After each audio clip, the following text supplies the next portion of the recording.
Welcome. Welcome to today's program. My name is Tim DeRoche. I'm the Director of Programs at World Oregon. I'm going to hold a little bit as people join us, kind of the airport waiting thing of allowing people to come in. So just be patient and we will start our program shortly. Good afternoon, if you're just joining us. My name is Tim DeRoche. I'm the Director of Programs at World Oregon. I want to welcome everyone to today's program, which is the third in this month's series, Rising Up for Human Dignity, Resisting Cultural Erasure. Joining us and hosting this series are quite a number of partners, including the Oregon Historical Society, Oregon Jewish Museum and Center for Holocaust Education, Portland State University's Holocaust and Genocide Studies Project, World Oregon, the Immigrant Story Japanese American Museum of Oregon, the Portland Chinatown Museum, Five Oaks Museum, Native Arts and Cultures Foundation, Kol Shalom Community for Humanistic Judaism, the Unitarian Universalist Service Committee, the U.S. Campaign for Burma and Never Again Coalition, and with the support of Rabbi Eve Posen. Today's program is being recorded and will be posted on YouTube later. Also, please join us next week, April 28th, in Pioneer Courthouse Square in person in downtown Portland for Yom HaShoah, the Day of Remembrance, and the reading of the names upholding the memory of the victims of the Holocaust, which will be from 10 until 5 p.m. next Thursday. This year, for Genocide Awareness and Prevention Month, we wanted to look at an aspect of genocide that isn't always discussed. Often when people think of genocide, they think of the killing of a group of people, but there are other ways to attempt to erase a community.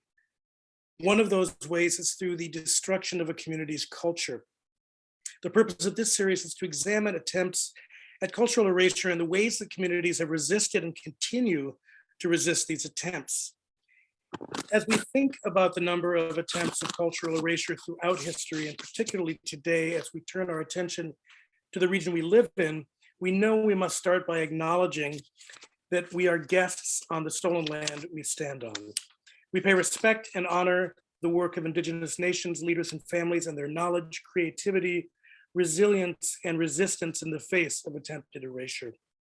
We also acknowledge the systemic policies of genocide, relocation, and assimilation that continue to impact Indigenous communities today, and know that fighting against these policies and unacceptable behaviors requires occupiers of this land, including ourselves, to listen and amplify Indigenous voices while acknowledging our complicity in the harm these histories cause.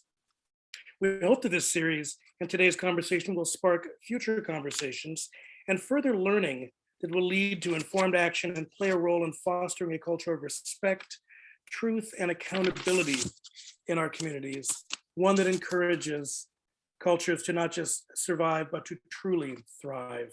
Today's conversation is on tools of survival, tribal education, relationships, and sovereignty in Oregon. And we are really pleased to have with us today Lisa Watt and Brent Spencer.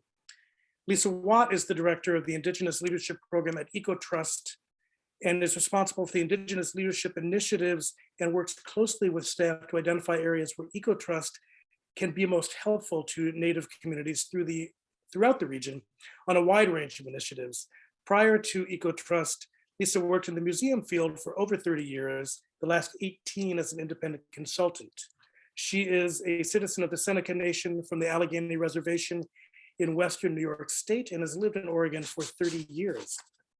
Brent Spencer joined the Office of Indian Education team as the Indian Education Coordinator and has primarily supported the implementation of tribal history, shared history, that's Senate Bill 13, also supporting the ongoing efforts of the Office of Indian Education. Brent is an enrolled member of the Confederated Tribes of the Umatilla Indian Reservation in Pendleton. He earned his Bachelor of Science in 2005 from the U of O, and he earned his Master's of Education from Lewis and Clark in 2007. Prior to coming on board with the Office of Indian Education, Brent worked in the Confederated Tribes of Umatilla Indian Reservation Education Department for more than 11 years and has enjoyed working with students and families in multiple capacities, specifically around Tribal 6 or Title 6. Without further ado, I'm going to turn things over. Brent, you are first up and the floor is yours. Thank you for the wonderful introduction, and thank you for the opportunity to meet with you all here today. I wanted to provide a little bit of background on what we called Senate Bill 13, or what I will continue to refer to as tribal history, shared history. I would like to share my screen here. I have a short PowerPoint presentation for you. I want to make sure that everybody can see that. Okay. You're good. Okie doke, perfect. So I shall move on. This is how, just a little bit of background of our Office of Indian Education. Our office is under the Director of Oregon Department of Ed, Colt Gill, and our Director of Indian Ed is Ms. April Campbell. My colleague, Renee Romanos, is our Native American Student Success Coordinator, and we do have an Indian Ed specialist, which is vacant right now, and we will also be bringing on a couple of interns over the summer to help with our work within our office. So we are a small but mighty team of 3 at the moment, but we will be building our staff and helping to provide more support to the districts, the families, and the students that we serve. So I wanted to provide a short background video on tribal history, shared history. And this will give you some insight into where, oops, I think I have to stop share and then share the video. Please tell me this comes up. If you're an Oregon homeowner, 2022. Can everybody see this? It's not shared yet. It's just still you. Congress It is, passed an okay, extension let to the me- solar investment credit, which We can pays hear it though. Okay, I always make that mistake. I think I need to stop share and then share again. Now, where is it? Oh, right here. Here we go. I apologize for my lack of technical prowess. on you average are. Are we good? $9,800. Okay. Well, let's get back.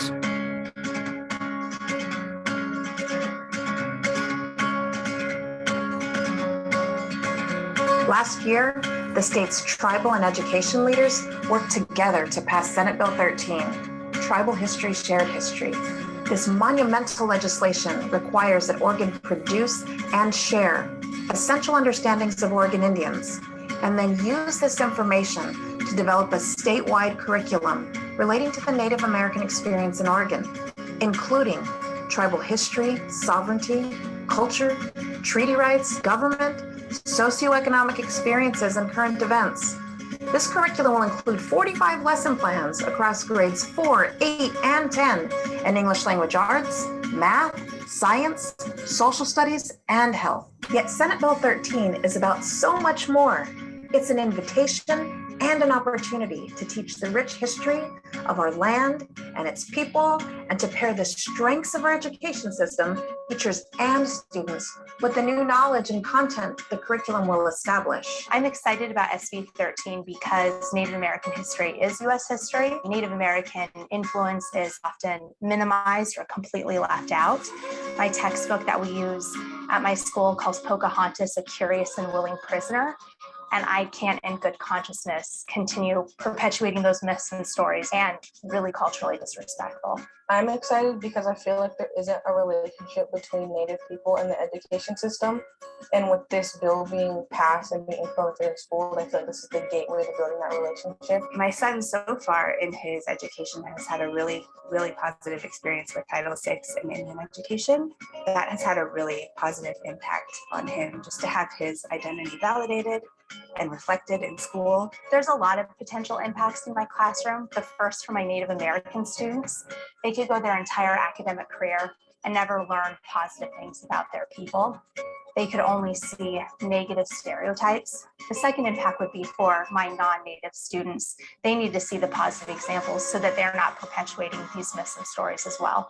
When teachers are looking for who to reach out to in order to get information and resources regarding Native-based curriculum, they should look to tribes within their area or tribes that are closest to their school district. And you can start by calling the main office and they will connect you with whoever it may be in their culture department or in their education department to help get you the information that you need. I know in education we struggle with always having new things to do and integrate into our curriculum. But this is a really important step, and we benefit from multiple perspectives in our history. And so what we need to work together to do is figure out how to integrate this into what we're already teaching and not assume it's something new that replaces something old, but how do we improve our current history curriculum and integrate those perspectives to increase inclusion and make our education system better for all. Senate Bill 13, our Tribal History Shared History, has a 2-year rollout plan. Phase 1 has 2 parts to it. The first part is that together between the Department of Education and the 9 tribes, we develop essential understandings to be sure we're aligned throughout the whole project. The second part of Phase 1 is the curriculum development. So each of the 9 tribes has been delivered resources so they can themselves develop a place-based curriculum that is specific to their tribes. Phase 2 then is what we roll into, and this is where we come together with the Oregon Department of Education and the school districts, and we recognize that we have some learning to do in order to implement this curriculum.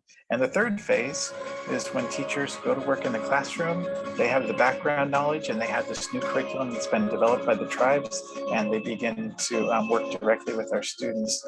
I think one thing that's important for us to remember about Senate Bill 13, which sounds like just any other state law, is that it is far more than a state law. Senate Bill 13 is really an agreement between the state of Oregon, its government, and the governments of each of the 9 different tribes that reside here in the state. These children that we're teaching this to will be tomorrow's leaders, and they'll shape a brand new future for the state of Oregon and its relationship with each of our tribes. Our charge as a state is to create the conditions for the implementation of tribal history to be shared history. Those conditions require that teachers receive the support they need so that all students leave school empowered with accurate knowledge about their state. Senate Bill 13 is a long awaited for and fought for gift. What we do with it depends on our will. We have an obligation to Indian students to let them know that their history is no longer deleted. And we have an obligation to non-Indian students to teach the real history and contribution of tribes in Oregon. If we all pull together, we can do it.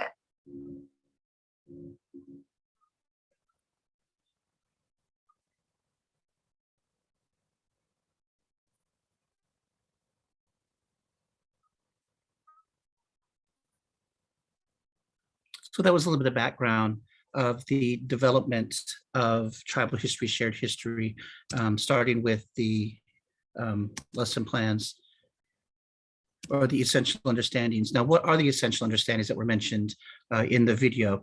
The ODE reached out to the 9 federally recognized tribes of Oregon and asked for representatives to help with the development of these, what we call EUs. The basic question was, what do we want every student and youth and educator to know about American Indians in Oregon?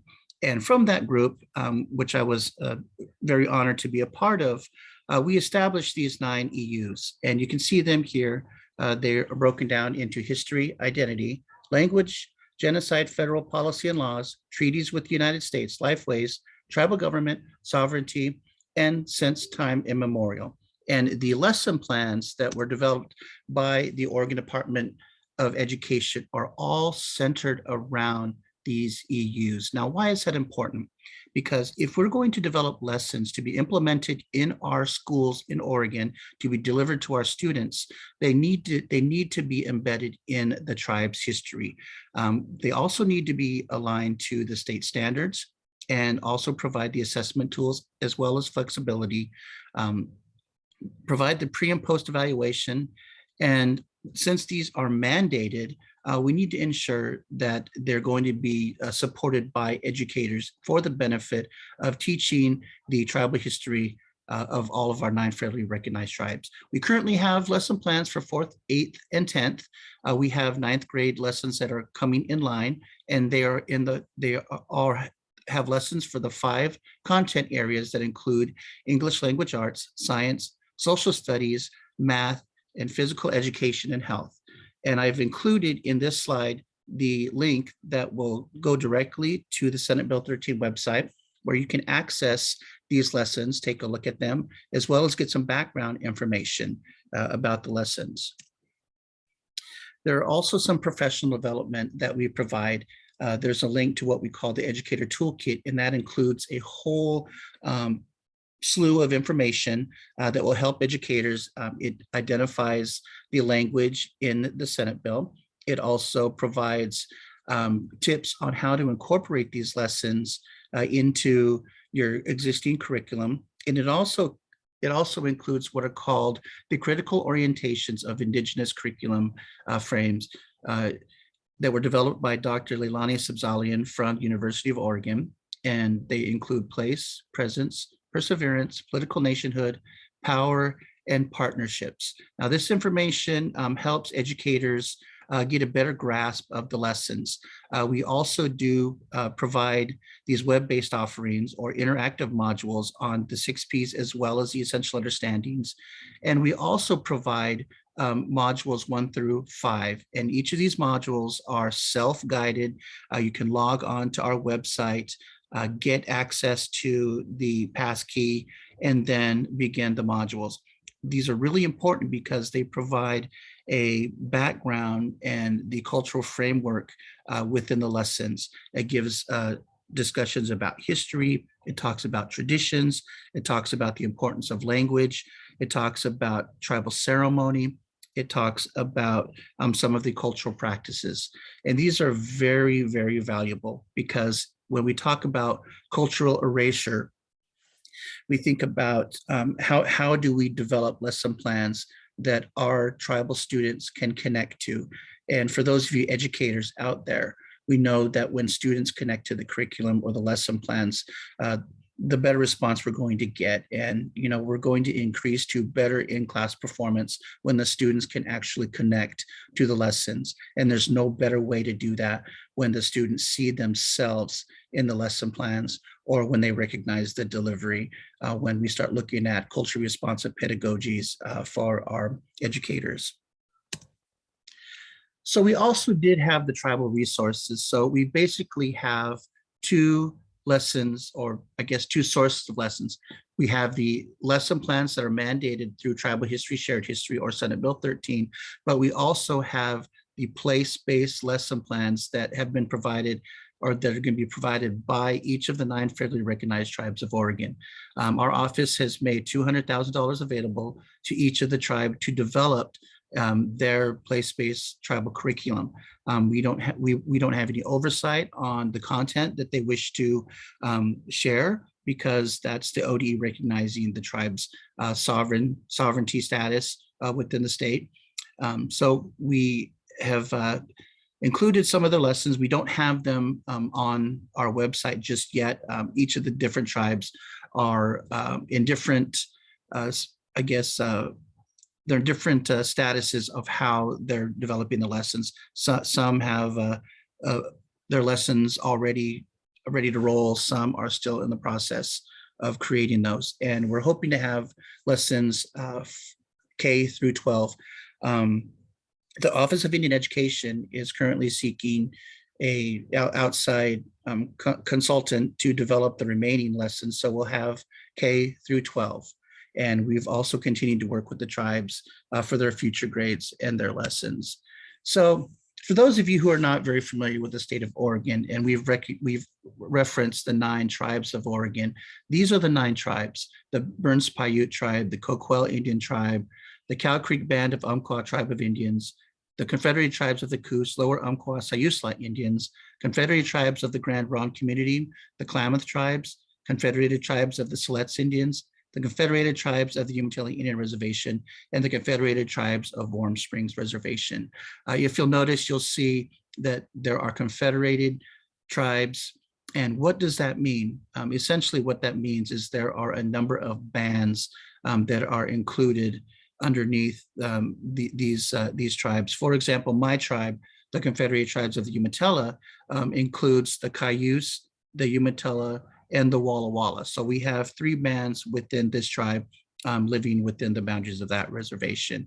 Warm Springs also has multiple bands under their tribe, as does Grand Ronde, Coos, and Umpqua. So moving on, I will be providing a map, and this is not exactly their homelands. This is a depiction of where their tribal offices are located.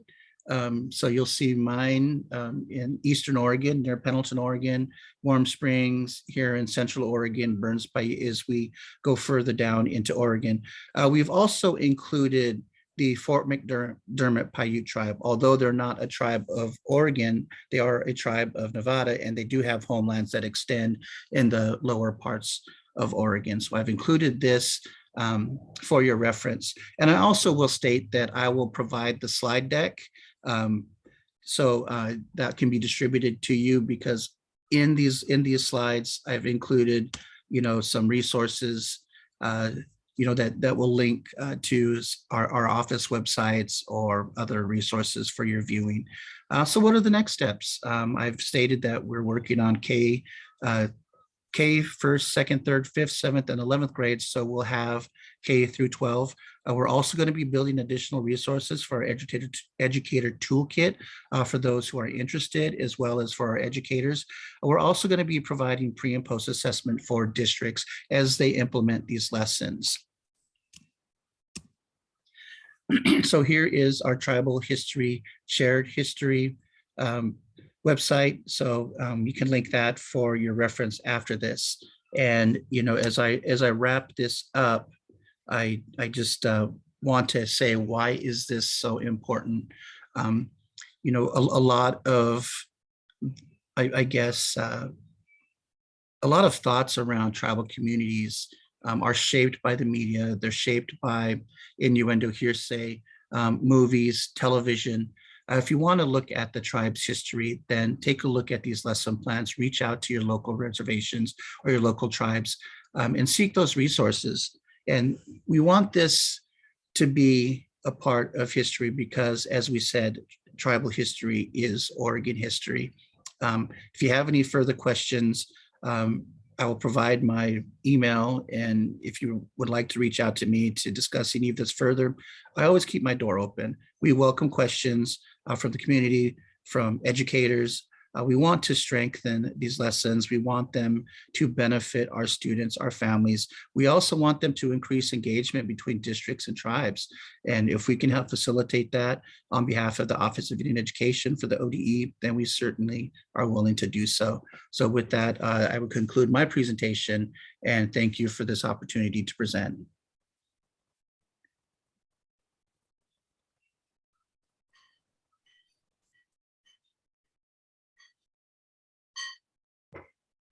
Thank you, Brent, and good afternoon. I'd like to start my talk today by stating I am not from here. I am not a citizen of any tribe in the Pacific Northwest. These are not my homelands. I offer these comments and observations as someone who has worked in museums and the interpretive world around Native American topics for nearly 3 decades. These views are my own. When Eliza invited me to participate in this webinar about cultural erasure, I said yes, without really thinking about the definition of cultural erasure. I said yes because someone I deeply respect asked me to participate. When I started digging into the definition, as in erasure is the attempted and systematic destruction of a people's culture, I thought, oh, I do know this stuff, don't we all? But then I stopped and asked myself again, don't we all? On second thought, I think we are a country that wants to deny the existence of cultural erasure, and especially the fact that our country has actively engaged in it. I also wondered, what do we have to lose by finally admitting the ugly truths of our history? I can't answer that. So what do I know? I started to think about what tribes in general have endured over 4 centuries of occupation by outside forces. If all of us are honest about that history, we would all agree that the words genocide, ethnocide, land theft, and let's be honest here, not just of this country, but the entire hemisphere and anywhere Indigenous people live, really, In addition, the intentional destruction of our cultures, languages, and religions, and the intentional threats to our sovereignty are part of the American Indian experience and the ongoing legacy of the American government and its leaders. Recently, my program, the Indigenous Leadership Program at EcoTrust, concluded a 4-part webinar series that examined the impact of Indigenous leadership and the roles of Indigenous leaders. We had the pleasure of hearing directly from 8 tribal leaders from our region, all of whom spoke with deep knowledge and authority. Together, we explored an important question. When faced with seemingly insurmountable challenges, when the odds were against them, how did tribal leaders respond? We looked at 4 moments in American history. What did tribes have to negotiate to ensure a future and the security of their people? What was at stake? What of Indigenous leadership and the Indigenous experience today? I encourage you to watch the series. Go to, I think Eliza will be dropping that link into the chat. You can also go to the EcoTrust website and click on the link, Indigenous Leadership, Ensuring the Future for Native Peoples, Cultures, and Lands, which is halfway down the page. In about 3 weeks, we're going to upload a slew of supplemental resources, so please be sure to check back. The idea for this series came from, in part, the realization that our collective understanding of American history is incredibly shallow.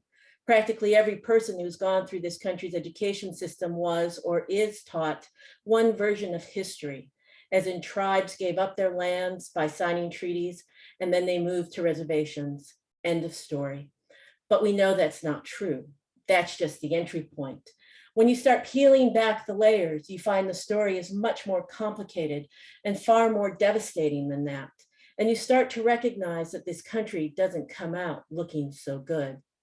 Of the 4 briefings, one had the title of Termination, the attempt to destroy and the rebuilding of the Select tribes.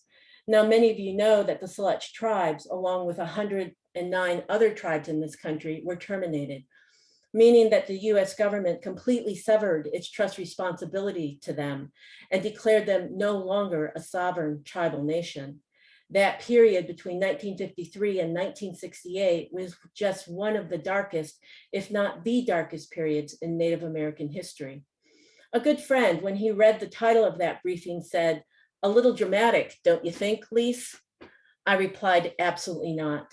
When your government, its leaders, citizens, and institutions attempt to wipe you out and take everything you hold dear, whether it's your land, which of course includes your homes, sacred sites, burial sites, and what we call today natural resources, in addition to your identity, your religions, your language, and even your children, I would call that an attempt to destroy, wouldn't you? If American history was anything, it was violent, and not just in relation to tribes, but to all communities of color. Many would say that it has been relentlessly violent. And in the case of tribes, the violence and cruelty were carried out for more than 4 centuries, not decades, centuries. And current events that will turn into history continue to be violent because tribes are still fending off threats to our sovereignty. The threats have taken different forms. Look at Brackeen versus Hayland, a lawsuit that questions the constitutionality of the Indian Child Welfare Act. The case is a serious threat to tribal sovereignty and will go before the Supreme Court in 2023. If you're interested in learning more about that case, listen to the podcast, This Land with Rebecca Nagel. Ask yourself, how can you go through the American education system and not know the truth about this history, indeed about this country? And why this history? Why was it so heavily filtered? As an aside, I was wondering when the long and violent colonial past of the British monarchy was going to be openly discussed. As you saw last month, Prince William and the Duchess of Cambridge toured the Caribbean island of Jamaica, when Jamaica's president announced plans to break away from the monarchy and remove the Queen as its head of state. In a subsequent speech, Prince William denounced the brutality of slavery and the role of England, but stopped short of a full apology. I wondered, what's the next step? Or words that will be forthcoming from the monarchy now and into the future, to be a fly on that wall when the monarchy crafts its message. This is going to be interesting, to say the least. I was listening to the first webinar of this series from a couple of weeks ago resisting cultural erasure in America, and was struck by the words of Barrett Holmes Pittner when he talked about how words matter, how words shape how we see and experience the world. I think we have a long tradition in this country of using words that let ourselves off the hook. And in doing so, we are not accepting the truth of our history and therefore not accepting the responsibility of our actions. Try these examples of the mainstream letting itself off the hook. Using the word lose or lost in the context of Native cultures, religions, and languages.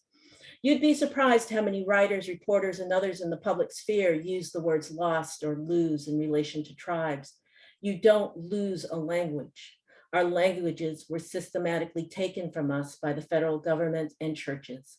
Later, Congress needed to pass legislation to protect our religions and languages, the American Indian Religious Freedom Act of 1978, and the Native American Languages Act of 1990. I want you to think about those dates, 1978 and 1990. For some of us, those events happened in our lifetime, certainly mine. Those years were not that long ago. And over 350 years have passed after the first settlement in this country and the violence began. Think about it. It took 383 years for this country to finally start to protect what tribal people have left. Here's another example, overlaying a discovery lens, as in he discovered a river or a new species or whatever. Well, we all know that that person who is normally white likely didn't discover anything because there's a very high probability that Indigenous peoples already knew about it. The term the New World falls into this discovery lens, and one that slaps me every time I hear it. It wasn't the New World, it was our world.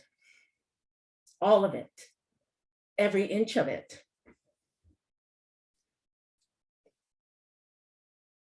Today, tribes may not own the land which you occupy, but you need to know that the tribe's spiritual, cultural, and emotional connections to their homelands, which includes your home, are unbreakable. You need to know that when you put your head down on your pillow at night, that there are groups of people who call the land on which your home sits their home too.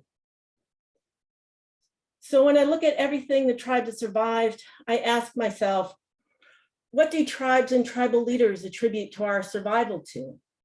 Because the odds against our survival at many different times throughout this country's history has been pretty significant. I don't know the answer to that question. Some might say patience, others might say the hope of the 7 generations. Maybe it was the willingness to fight and die for their lands and rights. I just don't know, but it is a question worth exploring. Today, the Indigenous world in this country has changed. Tribes are no longer small villages situated throughout watersheds in the region. Tribal governments and communities are now major landholders and territorial stewards, deeply committed managers of natural resources, major drivers of local and regional economies, and providers of healthcare and educational opportunities for their citizens. And tribal governments continue to contribute to the livelihoods of hundreds of thousands of Native and non-Native households in our region and can be effective partners on local and regional significance. Tribes, especially those in the Pacific Northwest, are also among the leaders of climate adaptation and mitigation planning. Indigenous knowledge is gaining new respect and helping to open the avenues for collaboration with others, including federal and state agencies, more than ever before. The opportunities for tribes to co-manage areas in their traditional homelands and waters are hopefully becoming more of a reality soon and deeply desired by the original stewards. Tribes are leading in the protection of salmon, the mainstay of their cultural and spiritual lives. We as a society need to acknowledge and raise awareness of the tribe's many contributions to this country and say thank you. Recently, tribes stepped up in a major way during the COVID pandemic. I was talking to one tribal leader recently, and he said that their tribe consists of 500 citizens.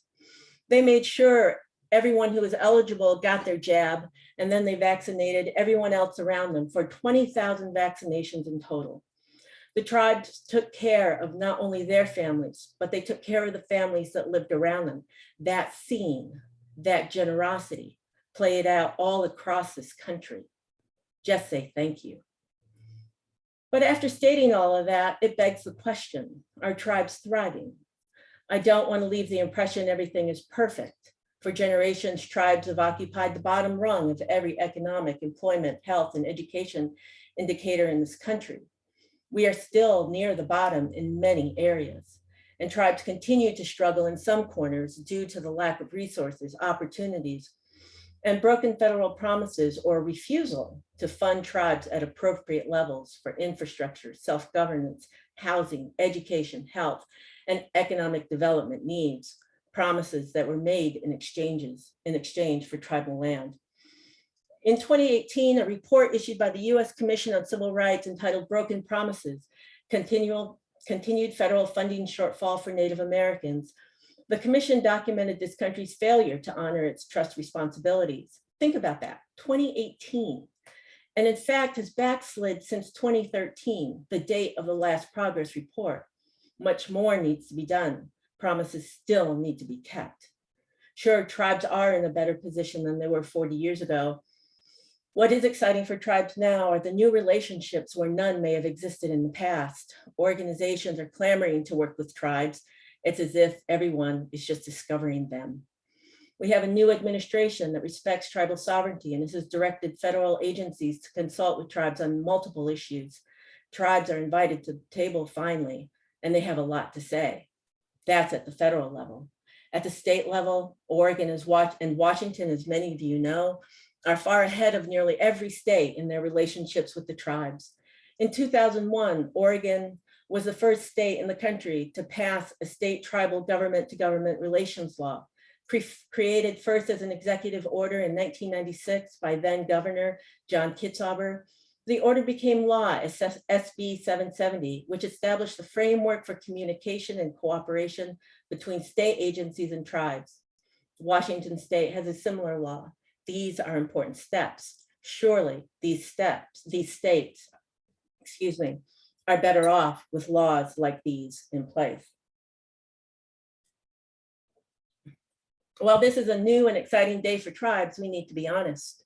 We need to stop sidestepping this country's past, even if the realities, the events, and indeed the patterns of genocide, ethnocide, land theft, the intentional destruction of indigenous cultures, languages, and their people by governments and churches are extremely difficult to imagine. These are truths, they happened. And no amount of wishing these events and patterns away or whitewashing or sidestepping is going to make this history go away. We need to admit we haven't always been on the side of justice and then fix it. And what of the tribes? If there's one thing that tribal people know for sure, if there's one thing that gives Native people comfort, it's we will always be here. Tribes are not going anywhere. This place is our home. This wasn't the new world. This is our world, all of it, every inch of it. I want to leave you with a story shared by the Moses Lasky Professor of Law at the University of Colorado, Boulder. Charles Wilkinson, Professor Emeritus Wilkinson, is deeply respected among many Northwest tribes, having worked on their behalf for many, many years. He received his law degree from the University of Oregon, where he then taught for 12 years. In a special issue of the Oregon Historical Quarterly, published in 2007, Remembering Celilo Falls, Professor Wilkinson wrote this story. "Grandmother," said the young Indian girl, "what are those big things in the river?" The grandmother raised her eyes toward the broken blocks of massive concrete through which the river poured. "Daughter," the old woman said, "those are the dams the white people left." Thank you.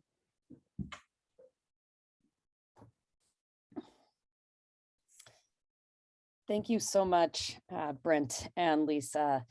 Really appreciate the presentations about the work that ODE is doing. And Lisa, thank you for bringing not just your knowledge, but also your personal experience to this. I remember that Celilo Falls symposium out in the Dalles when Charles shared that story that had been shared with him. And Brent, please do come back onto the screen for the Q&A. We've got some great questions from the audience. And you know, I'll just throw one out myself, thinking about what you left us there with, Lisa, which is really, just really a potential vision for our future. And I think that the work that you both are doing is toward a long-term future. There's, what might our region look like when students 5, 10, 20 years from now all come out of school knowing the essential understandings, knowing these histories and cultures? How does that change our region? How does it change our region to be regularly hearing from Indigenous leaders and hearing that knowledge and that history like you're sharing with the series, Lisa? But also really thinking about the sovereignty of these 9 Native nations that are in Oregon. And you were just touching some on the government to government relationships that there are state and federally. And I just want to ask each of you if you could speak to a little bit, like, in your positive dreams, what's the potential? What does the future of our region look like when we have a critical mass of people who know about tribes and tribal history and tribal knowledge, and when those sovereign nations are really at the table in decision making in really powerful and influential ways? What kind of future could we have in our region with those as part of who we are? I think from my perspective, from the Office of Indian Ed, I think we start closing that achievement gap. We think about historical trauma and legislation that was previously mentioned by Lisa, that was designed to disrupt the tribes, break up the tribes, or terminate the tribes. And that was not so long ago. We think about boarding schools. My grandparents went to a boarding school. My dad was at the later end of the boarding school, and that created a lot of mistrust between tribes, Native communities, and the federal government. And that translated down to their participation and active participation within the schools and wanting to be there. I recall working with the tribes and had multiple students matriculate through the program. But once I left the tribe for a year to join the school district, they had an advocate within the schools that they knew. A lot of the parents I grew up with and was now working with their students. And we created these teacher family engagement nights. One thing about tribal communities is food brings us together. We will come together and share a meal. And by seeing our educators in a different light at these engagement events, sitting down and sharing a meal with their families, and then also integrating our tribal language and other images into the school, they began to see a lot of themselves. So we were able to break down, I don't want to say a lot of it, but we were able to break down some of that mistrust. I recall having a conversation with a parent who said that he had never gone to a school event with any of his other students, but had mentioned that because of the positive experience that he wasn't going to miss another one. And I remember having a phone call from a mother whose daughter demanded that she call me to let her know that she couldn't be there that night because she had another engagement and didn't want to miss out on the family nights. So it's important that we acknowledge that historical trauma is there, and then work on breaking down those barriers by giving families opportunities to engage in the schools, giving them a voice at the table. If they see issues with their students, whether it be, an overrepresentation of people of color in pushouts or suspensions, that they hear these parent voices and they know that their concerns are being heard. What does that look like for the future? Well, we'll only know. I'm hoping that we have a future of students that understand that there are 9 federally recognized tribes of Oregon, that understand that tribal history is Oregon history, and that we can begin to break down those misunderstandings of what the tribes are, what Native American people are. We're not a mystical people. We don't go and talk to animals. Well, I guess when I'm not catching fish, I'm hoping that they'll listen to me. However, we dispel that innuendo and those misconceptions, whether they be positive or negative. and then start working to where people understand the land that they live on was currently inhabited or was past habited, and mostly start talking about our tribal students and our tribes in the present tense. We shouldn't say they used these lands historically. Tribes still use those lands to gather foods, medicines, or hunting, fishing, and gathering. So referring to tribal folks in the present and acknowledging our presence is what I'd like to see in the future.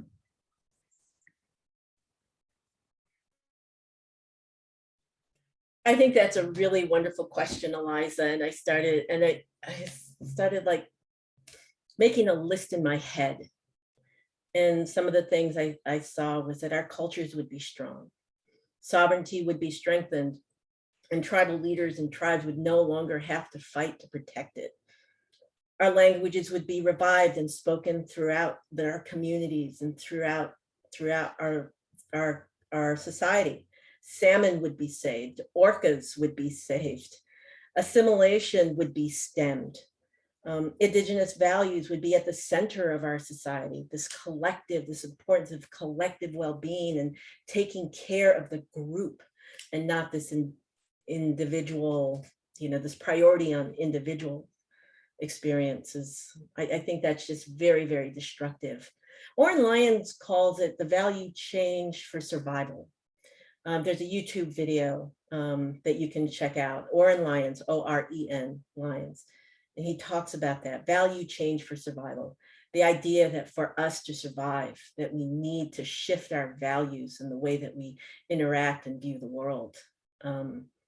I think that is what I would love to see as our future, our collective future. Thank you. I appreciate you both indulging me in a little bit of visioning. It's exciting to think about.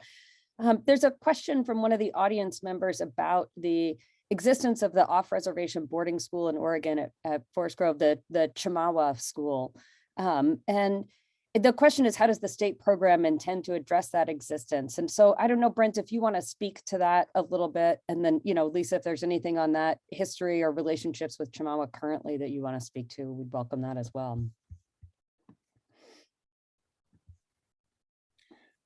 I haven't had any collaboration with Chimawa as of yet, but implementation of those lessons is always good in those situations. I do have a number, some family members that did attend Chimawa, and it turned out to be a pretty good experience from them. And it is the only BIE operated school in the state of Oregon. How we can continue to collaborate with them, I think that still remains to be seen. I've been mostly focused on implementation of tribal history, shared history. And just a bit about that, you will rarely hear me refer to it as Senate Bill 13, only because these bills tend to repeat themselves. Next year, there may be a different Senate Bill 13 or the year after. So I prefer to refer it to tribal history, shared history. I know that doesn't specifically answer the question about the BIE school, but I just don't have a really good answer for that right now. I really appreciate the question because, we saw last fall, we witnessed everything that was happening up there in Canada around the boarding school situation, the horrific condition. I mean, the more that's been coming out about what First Nations children experience, that there is just horrific. But it also, for me at least, drove home the point that you don't have to go to another country to learn about something as horrific as boarding schools. In Oregon, you just need to look outside your window or your own backyard, to know that it happened here. And you don't have to look very far to see it happen here or happened here, I also appreciate Brent's comment that it wasn't that for a lot of Indian people, especially in more recent years, that they didn't experience the horrific environment of boarding schools. And for some, depending on the circumstances, it was some say it was the best times of their lives for the relationships that they built, the education that they received. So it's not a monolith. The experience is all over the board. But I just, my point is that history is here. And that question is a very important one. So thank you. Yeah, thinking about that question, I know I've even had the opportunity to hear stories of those experiences from folks. George Aguilar, who's at Warm Springs, has written a book, When the River Ran Wild, and he writes about some of the trauma that he experienced in the boarding schools. And Linda Mianis, who's I believe Wasco and is also a member of Warm Springs, will sometimes speak publicly about this and is very emotional about that. And then also, like you all know, people who in more recent years, it's been a different kind of experience. And there was a question that someone asked about language, and just thinking about this and thinking about this question around language of, well, I'm hearing some people say Indian, but I've always thought First Nations was better. And then there's Indian people from India. And I think that's a good question. And it's one that is, wonderfully addressed in that essential understandings document, which I cannot recommend enough for everybody in Oregon to really get to know and use as a resource. But it really brings to mind a question that I have for both of you in thinking about your audiences. And so, Brent, when you were talking about tribal history, shared history, you're talking about the impact both on Native students in the classroom and non-Native students. And I think, Lisa, your work is also directed at Native audience members or exhibition visitors or that kind of thing, and also non-Native audience members or readers or exhibition visitors. So I just want to ask you both to talk a little bit about where there's differences in how you think about those audiences, so to speak, and where there's overlap, and sort of whether that has to do with language or intent or how you create it or ways that you're organizing it. Where are those differences in those audience, and where are there not differences at all in the work that you're producing? Yeah, Eliza, thank you for that. I think I did touch a little bit about that on the Q&A. What do we want to be called? I think the easiest way to answer that is to just simply ask, and you'll get a different answer with every person that you ask. If do they want to be called Indigenous? Do they want to be called American Indian? Do they want to be called Indian, or something else? If you look at our reservations, a lot of times they'll include the term Indian in it. And I think regardless of how we're referenced, as long as we're referenced in a positive light and the intent is with respect, then I don't think that terminology is too important when you're talking to tribal communities or people. And they may, if you ask them, they may prefer to be referred to as what tribe they are. If I were to be asked, what do I want to be referred to? Just say he's Umatilla, or American Indian. Honestly, the terminology is not as important to me as much as it is that the discussion is at the table, that I'm treated as an equal, and that my history and representation is respected. Yeah, I agree with everything that Brent said. I think that one of the things that people, when it comes to the terminology, people get really uptight because they don't want to make a mistake, and the only way that you can, learn is to ask or to make the mistake. I think tribal people are very forgiving. So yeah, you just have to just walk into those waters. I will say, when you were also talking about audience and who are we talking to in these kinds of programs and projects and initiatives, I think that I'll use an example for the Coos Lower Umpqua, Lower Umpqua and Sayusla Indians. When they developed their curriculum for SB 13, they wanted to take a different approach. They didn't want to, I don't know how to describe it. They just wanted to do it in a different way. So they hired Eco Trust and myself and a team of folks. We went down there and met with them over a period of 2 days, and we started talking about it. And the things that were coming up were just a real Western approach to telling their story. There was a timeline, and we need to hit on this and we need to talk on this. And then they gave themselves permission to not do that, to really look at it from a Native perspective and Native voices. It wasn't a question of, what do you want your students in the public school systems to learn? The foundational question for them was, what do you want your grandchildren to know?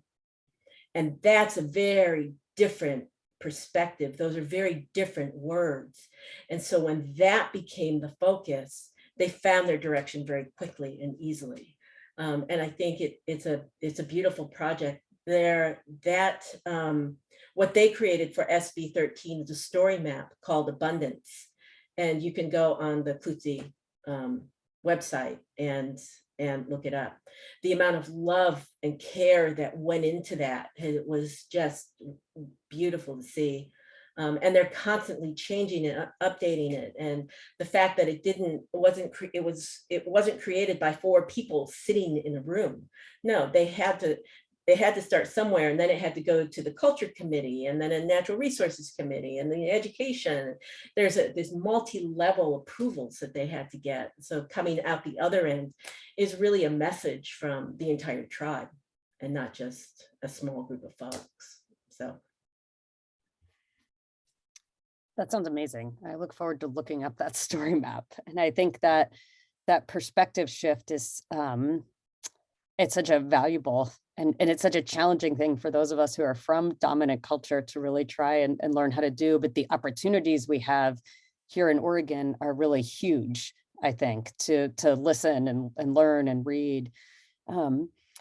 You know, one of the things that I'm thinking about, there was a question earlier in the chat. Somebody was saying, aren't you worried about the sort of pushback? You know, I think we see very, very strong, well-organized political attacks on certain kinds of teaching, certain kinds of education, even on ability of people in marginalized communities to live lives free of fear. And I should say, I don't think I mentioned, I work at the Oregon Historical Society. So that's where my, background on a lot of this comes from. And so, just a concern about pushback against Brent. I think the work that you're doing at Oregon Department of Education, but I think it really crosses over, for all of us. And just want to ask, if we can, as sort of your closing thoughts today, how are you thinking about that? What is the, what's the advice that you have? What are you looking to for ways to think about survivance and abundance and hope in these times of really, I think, real danger? So for both of you who've lived in communities that have been, very much in the crosshairs in this country for hundreds of years already, what advice do you have for the rest of us about how we can survive and do better? Well, I think it's important to, take those opportunities when you're invited to the table or you're invited to a school to provide some presentations on your culture. It's important to take those and to do those willingly. When we get guarded about our culture, we lose those opportunities to share that with the folks that don't understand.